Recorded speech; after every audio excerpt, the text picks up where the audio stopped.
ये इनइक्वालिटीज़ का second lecture है, सेकंड वीडियो। तो इसमें हम x की वैल्यूज़ निकालेंगे, सॉल्व फॉर x और find the value of x। इन दोनों का मतलब सेम ही है कि हमें x की वैल्यू निकालनी है। आज फर्स्ट क्वेश्चन स्टार्ट करते हैं। 3x/3 less than equal to 15/3। इसमें हम x की वैल्यू कैसे निकालेंगे? अब देखो डिनोमिनेटर दोनों का सेम है, अगर दोनों साइड्स का डिनोमिनेटर सेम है तो वो कट जाता है एक दूसरे से। अब ये कटा तो हमारे पास क्या बच गया? 3x less than equal to 15। तो यहाँ से अब देखो 3 और 15 ये दोनों कट जाएंगे। 3 5 का 15 होता है, ये काटा 3 1 का 3, 3 5 का 15। तो मेरे पास x की वैल्यू आ गई लेस देन इक्वल टू 5। और इसमें इंटरवल्स की फॉर्म में कैसे लिख सकती हूँ? x लेस देन ये open interval minus infinity to 5, क्योंकि लेस देन 5 क्या होगा?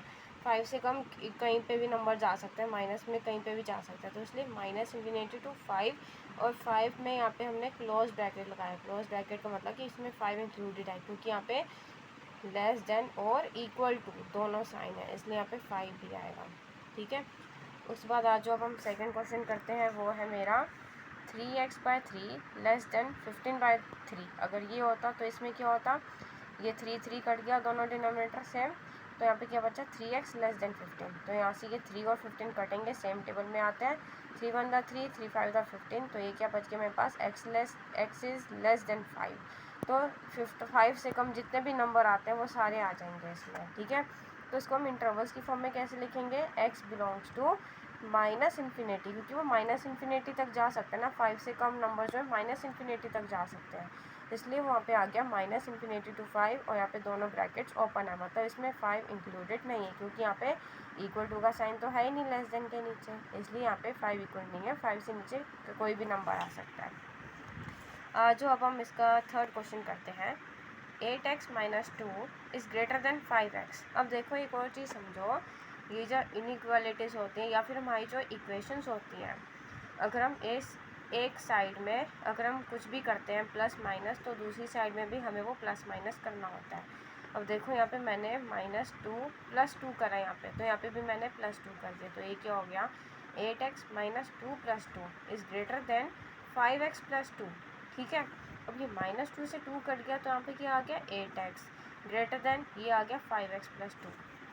क्योंकि अब मुझे x की वैल्यू निकालनी है, तो मैं x की वैल्यू एक साइड पे लेकर आऊँगी और जो जितने भी नंबर्स होंगे वो दूसरी साइड पे आ जाएंगे, ताकि मेरी x की वैल्यू निकल जाए। तो यहाँ पे 8x ग्रेटर देन 5x + 2 आ गया। तो अब मुझे वेरिएबल्स वाली साइड एक ही साइड पे रखनी है, तो इसलिए मैं इस 5x को हटाऊँगी यहाँ से। तो 5x को मैं कैसे हटा सकती हूँ? इसको 5x को हटाना मतलब कि इसको मैंने ज़ीरो बनाना है। तो 5x मेरा ज़ीरो कब बन सकता है? जब मैं 5x माइनस 5x कर दूँगी। तो इसलिए मैंने यहाँ पे क्या कर दिया? 5x माइनस 5x + 2 करा। तो यहाँ पे मैंने -5x करा है, तो यहाँ पे भी मैंने -5x कर दिया। ठीक है, तो ये आ जाएगा 8x माइनस 5x, क्या आ जाएगा? 3x ग्रेटर देन ये कटा, तो ये आ गया 2। ठीक है, तो मेरा अब x क्या आ जाएगा? अब देखो यहाँ पे 3x, जो 3 है वो क्या हो रहा है? x से मल्टीप्लाई हो रहा है। क्या हो रहा है? x से वो मल्टीप्लाई हो रहा है। तो अब मुझे यहाँ पे x की वैल्यू निकालनी है, तो इसलिए मुझे खाली यहाँ पे x छोड़ना है और मुझे 3 को किसी तरीके से हटाना है। तो मैं 3 को कैसे हटा सकती हूँ? अगर मैं 3 को डिवाइड बाय 3 कर दूँगी तो क्या ये मेरा 1 बन जाएगा? फिर इस 1x को मैं x लिख सकती हूँ। ठीक है, तो इसलिए मैंने यहाँ पे क्या करा? डिवाइड बाय 3 अगर मैंने एक साइड पे करा तो यहाँ पे भी मैंने डिवाइड बाय 3 कर दिया। तो ये क्या हो गया? 3/3x greater than 2/3। तो 3/3 क्या हो गया? 1x, मतलब x। तो x क्या आ गया मेरा? Greater than 2/3। इसको मैं इंटरवल्स में कैसे लिख सकती हूँ? यहाँ पे x ग्रेटर देन 2/3 है, मतलब 2/3 से कोई भी बड़े नंबर इन्फिनिटी तक जा सकते हैं, लेकिन इसमें 2/3 इंक्लूडेड नहीं होगा, क्योंकि यहाँ पे ग्रेटर देन के नीचे इक्वल टू का साइन इंक्लूडेड नहीं है। तो इसको मैं इंटरवल्स में कैसे लिख दूँगी? x belongs to 2/3 to infinity. 2/3 से लेकर इन्फिनिटी तक कोई भी नंबर x से बिलोंग कर सकता है। अब इसका हम फोर्थ क्वेश्चन समझते हैं। 8x + 15 less than 3x + 5। अब देखो ध्यान से, मैंने आपको कहा था कि मुझे x की वैल्यू निकालनी है, तो x वाले जितने भी वेरिएबल्स होंगे उनको मैं एक साइड पे रखूँगी और जितने भी नंबर्स होंगे उनको मैं एक साइड पे रखूँगी। ठीक है, तो सबसे पहले मैंने यहाँ पे खाली x वाले रखना है और जितने भी कॉन्स्टेंट्स हैं मैंने उनको हटाना है। तो यहाँ पे कॉन्स्टेंट क्या है मेरा? 15। तो मैं 15 को कैसे हटाऊँगी? जब मैं -15 कर दूँगी तो वो हमारा 0 बन जाएगा, तो मेरा 15 हट जाएगा। इसलिए मैंने यहाँ पे क्या कर दिया? 15 - 15 कर दिया। और अगर मैंने यहाँ पे -15 करा है तो मुझे दूसरी साइड पे भी -15 करना पड़ेगा, ठीक है। ये इनइक्वालिटीज़ का रूल है कि अगर हम एक साइड पे प्लस माइनस करते हैं तो हमें दूसरी साइड पे भी प्लस माइनस करना पड़ता है।